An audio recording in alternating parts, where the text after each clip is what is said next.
30 years ago, the tanks rolled into Beijing. To this day, the Chinese Communist Party pretends like the whole thing never happened. And let's just say, you don't want to disagree.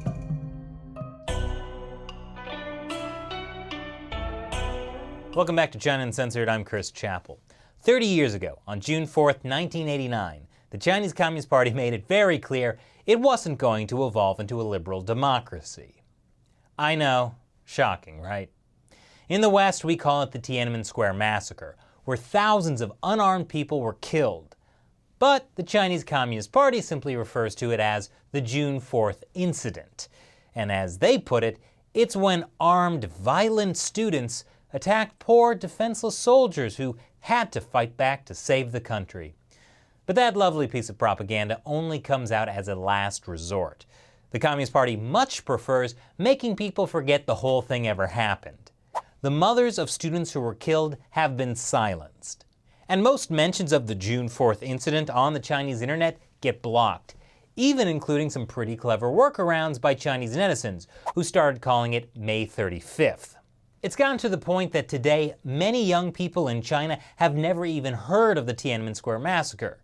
And it doesn't help when Western institutions, like the Encyclopedia Britannica, decide to no longer call it a massacre. With the survivors of Tiananmen now entering their 50s, the very real possibility confronts us that there could come a day when the Tiananmen Square Massacre is erased from history. So, the survivors look to new ways to preserve the story for future generations. I sat down with one of the student leaders, Zhou Fengsuo, to find out how to keep the memory of Tiananmen alive. Thanks for joining me today. Thank you for having me. Absolutely. So you were one of the student leaders in the Tiananmen protests of 1989. How does it feel to have been number 5 on the Chinese Communist Party's most wanted list? It was an honor and also a shock to me when I saw my name on the most wanted list. Immediately I was so immensely proud of what I had been doing. But on the other hand, I was shocked because I never fancied myself being a top leader. I was just doing what I was supposed to do as an ordinary student out of my duty as a citizen. So when you went to the protests, you didn't have in mind that you were doing something against the government? I think, yeah, we know all along we were against some parts of the government, but it was not against the whole system at that time. We were hoping that the system could change for better, of course, but we were just protesting and basically petitioning. Not really trying to overthrow the government in the beginning. Of course, after the massacre, things changed. The Communist Party likes to portray what happened in Tiananmen as a violent student uprising. What actually happened? Why were you there? It was the most peaceful protests in history. I mean, looking back just from the last 30 years from what I know, this was the most peaceful protest in the world, and of course in China too. Millions of people were in Beijing protesting, but it was so peaceful, so orderly that even people talking, even criminals, even thieves, stop stealing. It's not a joke. And last 5 years ago, when I went back to China to protest Tiananmen, they sent me back. But the police who sent me back basically told me that he still remembered 25 years ago. It was most peaceful time in his memory, and he had never seen so many people on the street at the same time. So that's what's amazing. I'm amazed you tried to go back to China, considering you were at one point on the top 5 most wanted list. For me, as a survivor, it's my duty to remember and to remind the world of what happened, and to pay tribute to these people who died. In particular, Tiananmen, when I left, we were driven out by tanks. It's always my wish to commemorate on Tiananmen. So even with all the surveillance, everything so closely watched, monitored, guarded, I realized there might be an opening if there's a just try. So that's how I was able to get in using the transit visa on the ground. So you were there when the tanks rolled in. How bad was it? It was like a war zone, but on the one hand, there's these peaceful students with no weapons. On the other hand, these are the fully armed troops and most elite troops of the communist government with tanks, machine guns, everything. So it was like a war. I feel powerless. I also feel invincible in a way that I wouldn't never surrender to such brutal, senseless violence. Where does that kind of feeling of invincibility come from? I mean, if I were facing down tanks, I don't know if I would feel that way. I mean, just from the belief of what we were doing. We were doing something right, and we were ready to sacrifice for it. And just the more force they show, it just shows their fear of this regime that's completely illegitimate to me. So I just, I was really hardened when I left Tiananmen. We will come back. This kind of brutality wouldn't conquer us. So what were some of the things you were protesting for? I know you were saying you weren't there to overthrow the government, but what did the protesters want? So from the beginning, very early on April 18, there was a petition from Peking University, and there were 7 demands. Out of the 7 demands, 2 are most important, and 1 is for press freedom. The other one is for the more transparency on the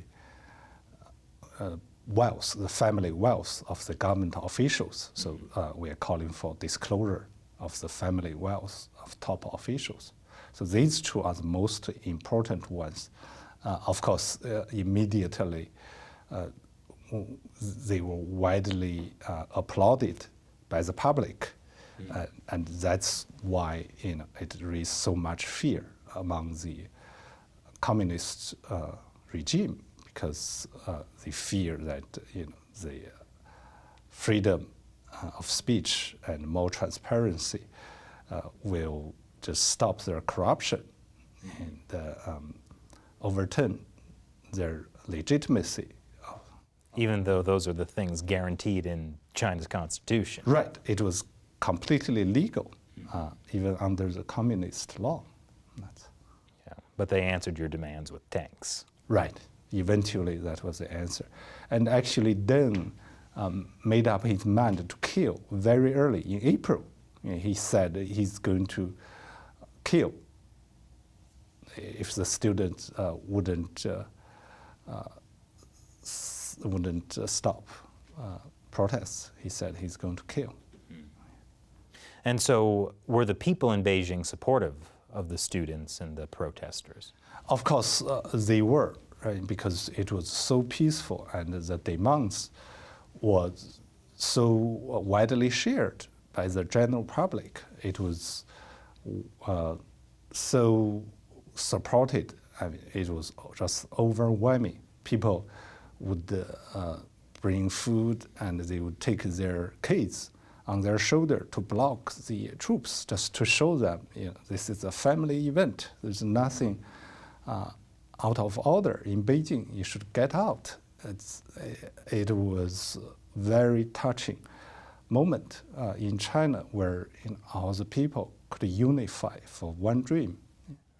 So as I understand it, initially the military that was there were from the local area, and they were unwilling to crack down on the students, and so the party got military forces from further away. Is that accurate?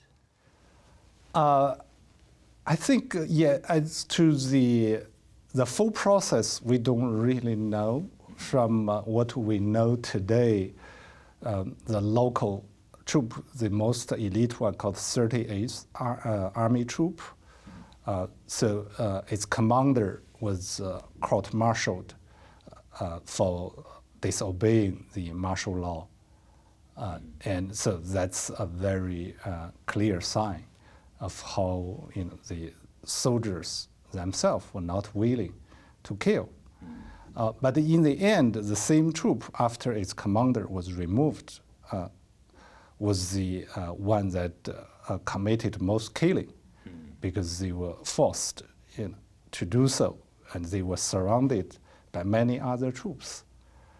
That was the scheme of Deng, just to put a deep confrontation between the soldiers and the protesters. That may explain why there are just so many killings. So obviously having the tanks roll into the nation's capital, that's not an easy thing to cover up. Like, people must still remember, like you talked about the guard you met when you went back to China who said he remembered.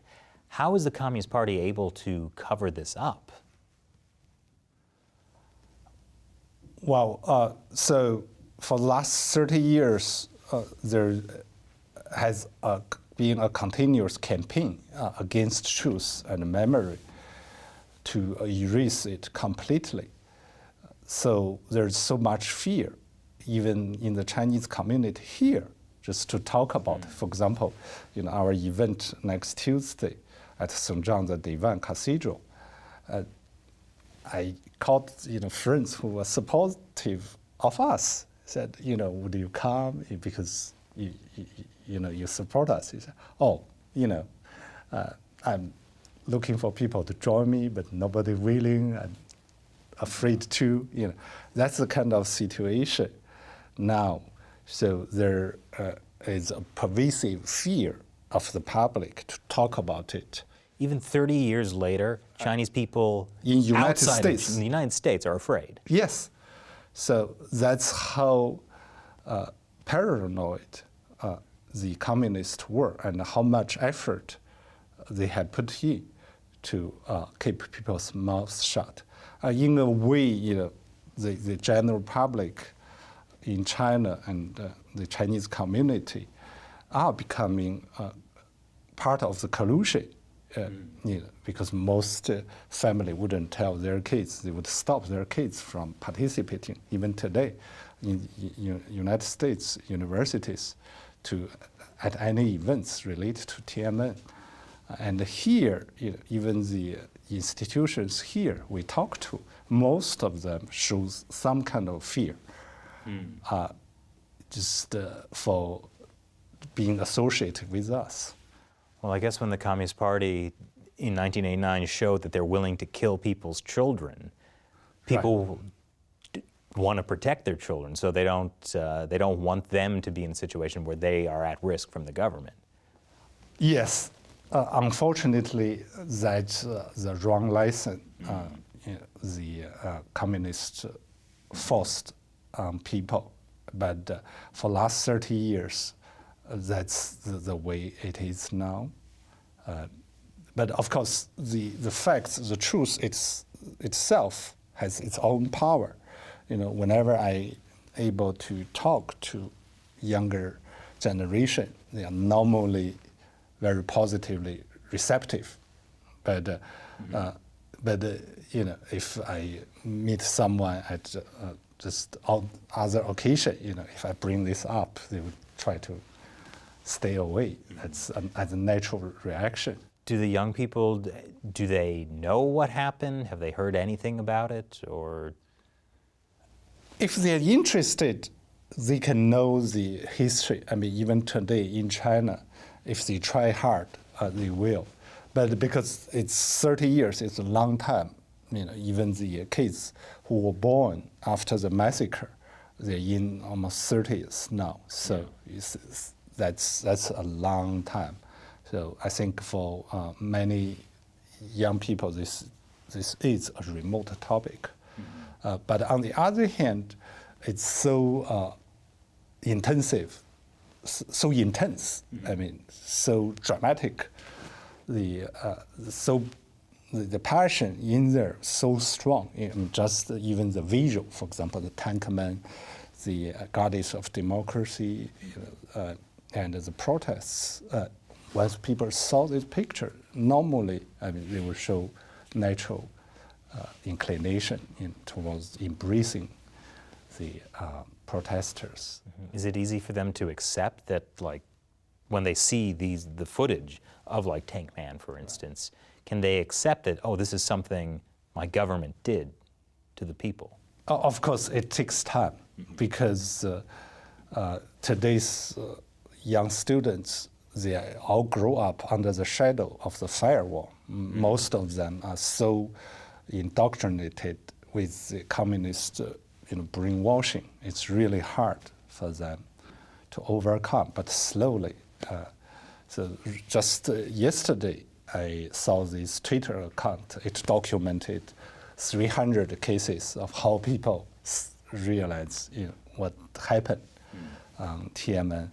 Normally, it's a slow process, but if they're interested, they will know the facts, and eventually, they wouldn't be on the side of the government if they don't know the facts.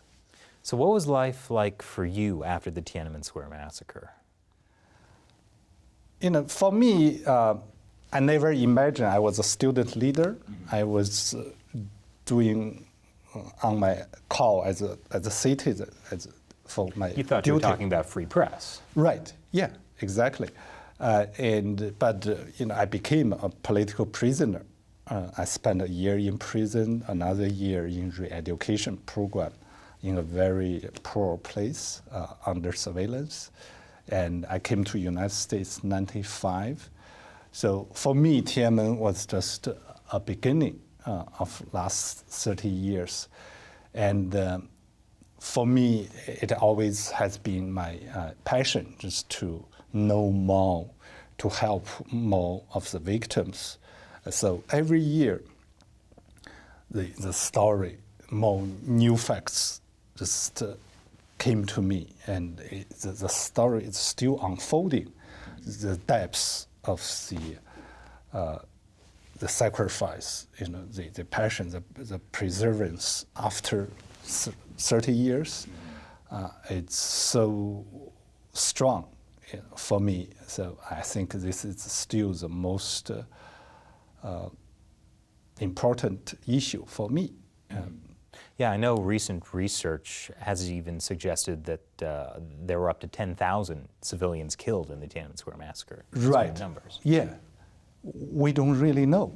I mean, so that's why they were successful 30 years ago in keeping silence, because even for the protesters, most of them don't know the full scope of the massacre.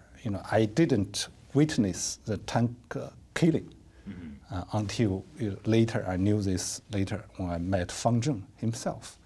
So that's why when I started Humanitarian China, we brought his family here to the United States. And he lost his legs to Yes. a tank. So at the moment of life and death, when he realized the tanks were charging at them, he chose to push the girl over the fence. There was a fence separating the street from the pedestrians. And at that moment, he was crushed. And later, the girl never saw him again. The lady he saved. I believe he told me, like, she even denied Yes. knowing him because of pressure. Because of fear. because fear being implicated, as a protester.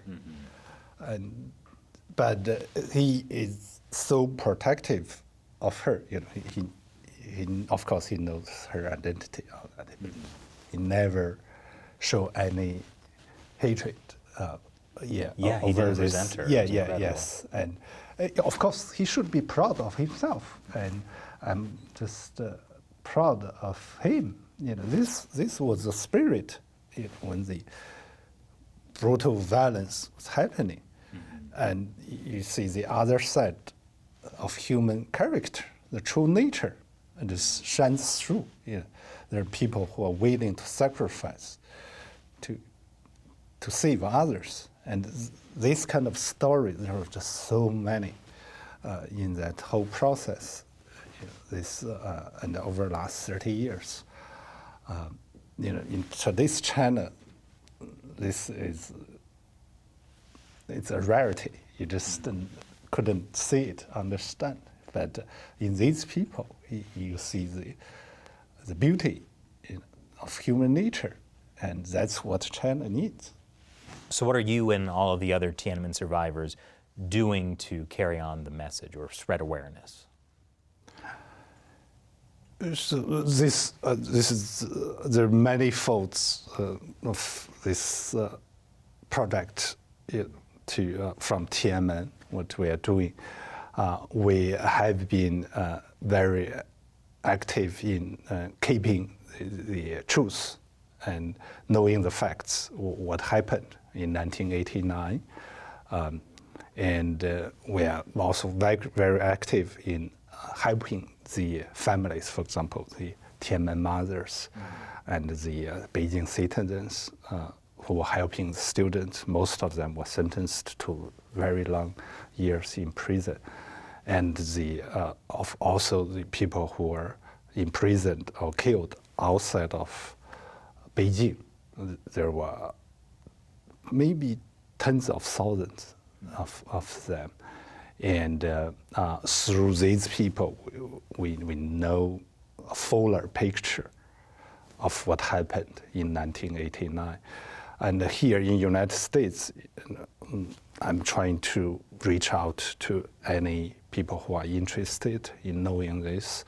And on my social media, everywhere I post it. And because of this, I was censored on LinkedIn.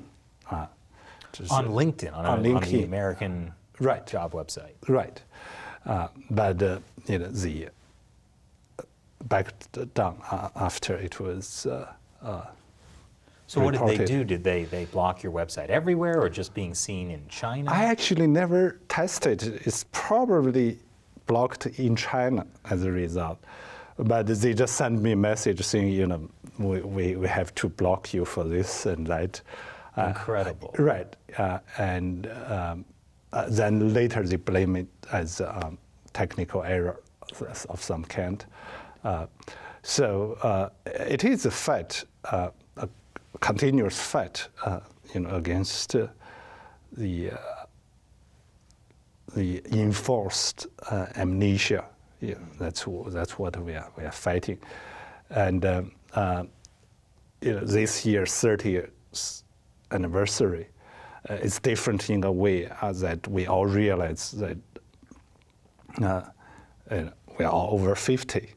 We have to think if our generation has to pass on this duty to next generation, what do we show them?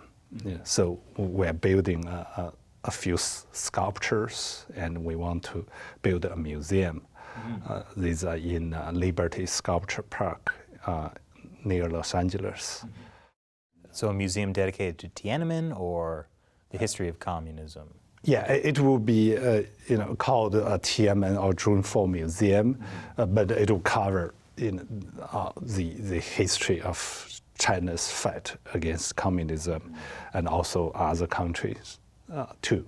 So we hope we could build this in the next 5 years.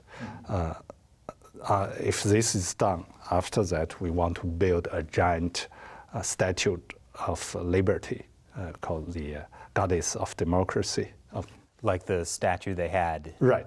in the center of Tiananmen back. Yes, so that was crushed 30 years ago. We want to erect it here at full length of 64 meter tall.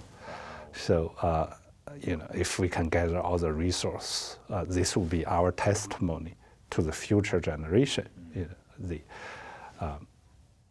So what lesson do you think people today should take away from the Tiananmen protests and the Tiananmen Square massacre?